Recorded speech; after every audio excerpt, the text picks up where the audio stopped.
Good morning mga kahigala. Small tip lang. Nindot kay tanawon na itong mga pananom no. Nga humay. Bisan na nga itong mga gulay, mga talong, ato ang mga palidya.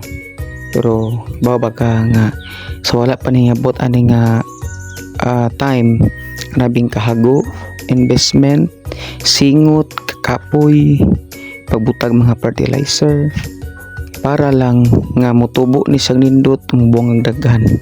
Balag kapoy, balag stress, balag singot, balag hago, balag init, pero worth it man tungod kay makaani man ta sa mga bunga ni ini sa atong gipangtanom.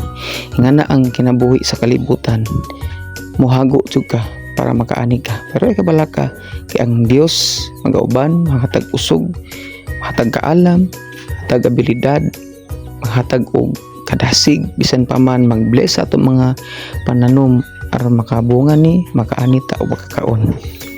Undot kayo. God bless natong tanan.